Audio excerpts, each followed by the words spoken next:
الحمد للہ رب العالمین والصلاة والسلام علی اشرف الانبیاء والمرسلین نبینا محمد وعلی آلہ وصحبہ اجمعین اما بعد فاعوذ باللہ من الشیطان الرجیم وأمر أهلك بالصلاة واصطبر عليها لا نسألك رزقا نحن نرزقك والعاقبۃ للتقوی۔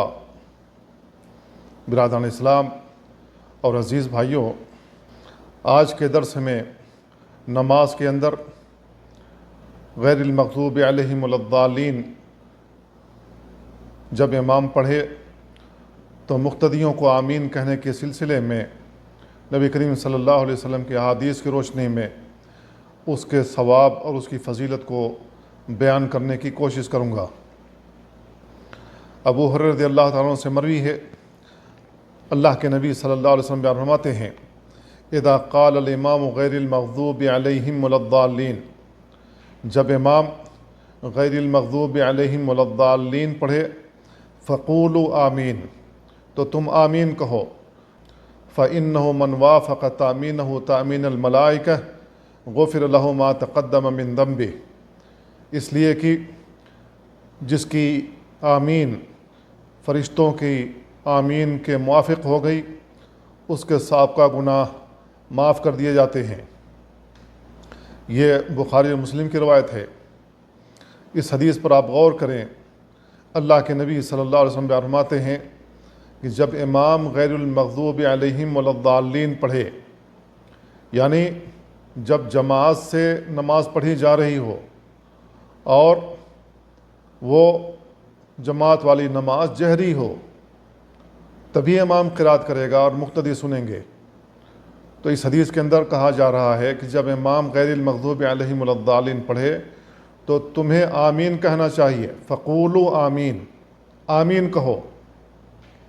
یہ اللہ کے نبی صلی اللہ علیہ وسلم کن سے بیان کر رہے ہیں، کن کو حکم دے رہے ہیں؟ اللہ کے نبی صلی اللہ علیہ وسلم اپنے ان صحابہ کو حکم دے رہے ہیں جو آپ کے پیچھے نماز پڑھتے تھے، اور وہ لوگ آمین کہتے تھے، کیونکہ کئی روایتوں میں یہ بات موجود ہے کہ یرتج بہ المسجد، آمین کے الفاظ کے ساتھ مسجد میں گونج پیدا ہو جاتی تھی۔ تو اللہ کے نبی صلی اللہ علیہ وسلم کا یہ حکم تھا کہ قولوا آمین، آمین کہو۔ اور دوسری روایت میں یہ بھی بیان موجود ہے کہ جب تم آمین کہتے ہو تو فرشتے بھی آمین کہتے ہیں، اور جس کی آمین فرشتے کی آمین کے موافق ہو گئی اللہ رب العالمین اس کی پچھلے گناہ معاف کر دیتا ہے۔ جیسا کہ مسند احمد کے اندر یہ حدیث موجود ہے اذا قال احدکم آمین، جب تم میں کا کوئی شخص آمین کہے وقالت الملائکۃ فی السماء آمین، تو آسمان میں فرشتے بھی آمین کہتے ہیں۔ فوافقت احداہم الاخری، جس کی آمین ایک دوسرے کے موافق ہو گئی غفر لہ ما تقدم من ذنبہ، تو اس کی سابقہ گناہ معاف کر دی جاتی ہیں۔ یہ حدیث بالکل واضح ہے کہ جب امام ولا الضالین پڑھتا ہے تو مقتدیوں کو آمین کہنا چاہیے۔ جب مقتدی آمین کہتے ہیں تو فرشتے بھی آمین کہتے ہیں، اور جس کی آمین فرشتوں کی آمین کے موافق ہو جاتی ہے اللہ تعالیٰ اس کے سابقہ گناہ معاف کر دیتا ہے۔ ایک اور حدیث ابو موسیٰ الاشعری رضی اللہ تعالیٰ عنہ سے مروی ہے، وہ نبی کریم صلی اللہ علیہ وسلم سے روایت کرتے ہیں کہ اللہ کے نبی صلی اللہ علیہ وسلم نے بیان فرمایا اذا صلیتم فاقیموا صفوفکم، جب تم نماز پڑھو تو اپنے صفوں کو درست کر لو۔ وَلْيَؤُمُّكُمْ أَحَدُكُمْ، اور تم میں کا کوئی شخص امامت کرائے۔ فَإِذَا كَبَّرَ فَكَبِّرُوا، جب وہ تکبیر کہے تو تم بھی تکبیر کہو۔ وَإِذَا قَالَ غَيْرِ الْمَغْضُوبِ عَلَيْهِمْ وَلَا الضَّالِّينَ، اور جب وہ غیر المغضوب علیہم ولا الضالین پڑھے فقولوا آمین، تو تم آمین کہو۔ یجبکم اللہ، اللہ تمہاری دعائیں قبول فرمائے گا۔ اس کو امام مسلم نے روایت کیا ہے۔ تو اب اس حدیث کے اندر واضح لفظ موجود ہے فقولوا آمین، جب امام ولا الضالین کہے گا تو تمہیں آمین کہنا چاہیے۔ جب الفاظ کے ساتھ آمین نہیں کہی جائے گی تو کیسے سمجھ میں آئے گا کہ ان لوگوں نے آمین کہی یا نہیں کہی ہے؟ اس لیے میرے بھائیوں، آمین زور سے کہنی چاہیے، اتنی بلند آواز سے کہنی چاہیے کہ لوگوں کو سنائی دے۔ پورے مملکہ کے اندر کوئی مسجد ایسی نہیں ہے جس کے اندر آمین نہ بولی جاتی ہو، ہر مسجد میں آمین بولی جاتی ہے۔ اور اس کے برخلاف ہمارے ملکوں کی بہت ساری مسجدیں ایسی ہیں جس میں بالکل سناٹا رہتا ہے، آمین کے الفاظ سنائی نہیں دیتے ہیں۔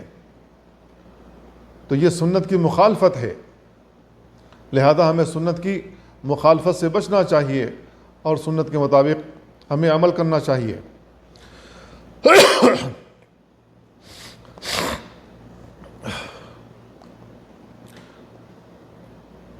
ایک روایت ابن عباس رضی اللہ عنہما سے مروی ہے، اللہ کے نبی صلی اللہ علیہ وسلم بیان فرماتے ہیں، ما حسدتکم الیہود علی شیء ما حسدتکم علی آمین۔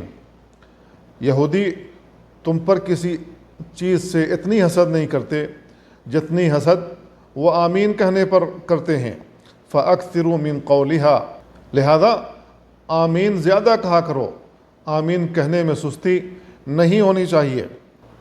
اور اسی کے مثل ام المؤمنین عائشہ رضی اللہ تعالیٰ عنہ سے مروی ہے جس کے الفاظ ہیں، ما حسدتکم الیہود علی شیء ما حسدتکم علی السلام والتامین۔ یہودی تم پر کسی چیز سے اتنی حسد نہیں کرتے ہیں جتنی حسد سلام کرنے سے کرتے ہیں اور آمین کہنے سے کرتے ہیں۔ تو دو چیزیں اس حدیث کے اندر بیان کی گئیں۔ جب مسلمان ایک دوسرے کو سلام کرتا ہے تو وہ اپنی محبت دوسرے پر نچھاور کرتا ہے، اور اس کے جواب میں وہ دوسرا مسلمان پہلے والے پر اپنی محبت نچھاور کرتا ہے۔ اس سے ایک دوسرے کے درمیان یگانگت بڑھتی ہے، محبت اور مودت آتی ہے، اور مسلمان ایک دوسرے سے قریب ہوتے ہیں۔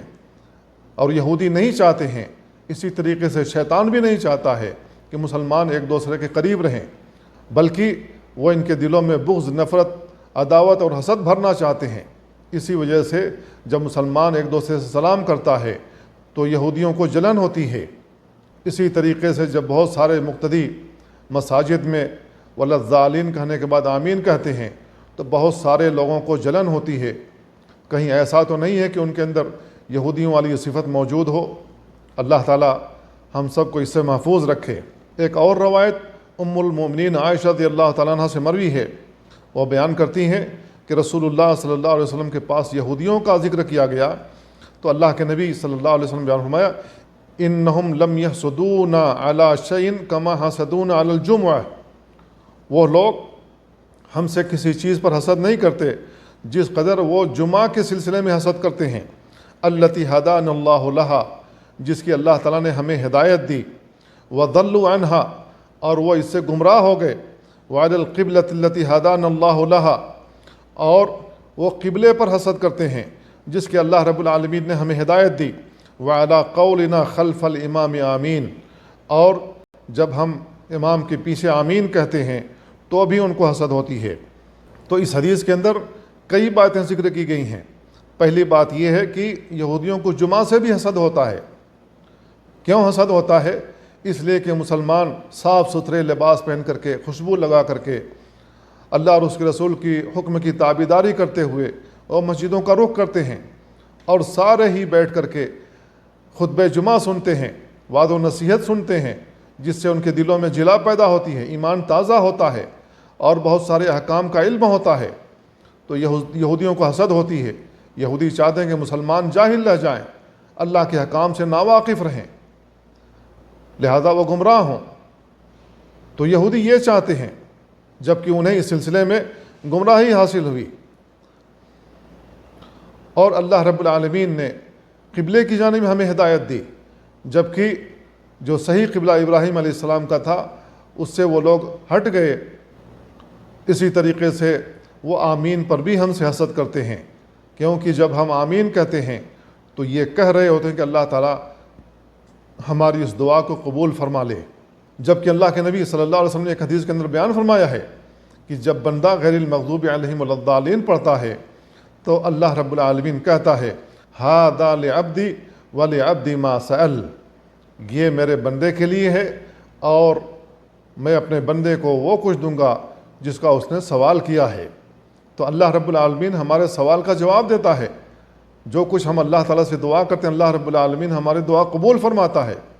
اور سورہ فاتحہ کے اندر آخر میں دعا ہے، ہم اللہ تعالیٰ سے دعا کرتے ہیں کہ اللہ تعالیٰ ہمیں سیدھے راستے پر چلا، سیدھے راستے کی صراط مستقیم کی ہدایت دے، ان لوگوں کے راستے پر نہ چلا جن پر تیرا غضب ہوا، جو لوگ گمراہ ہو گئے۔ تو جن کے اوپر اللہ رب العالمین کا غضب ٹوٹا ہے وہ یہودی ہیں، اور جو لوگ گمراہ ہو گئے وہ عیسائی ہیں، کیونکہ انہوں نے کتابیں اپنے پشے پشت ڈال دیں اور جہالت کا شکار ہو گئے۔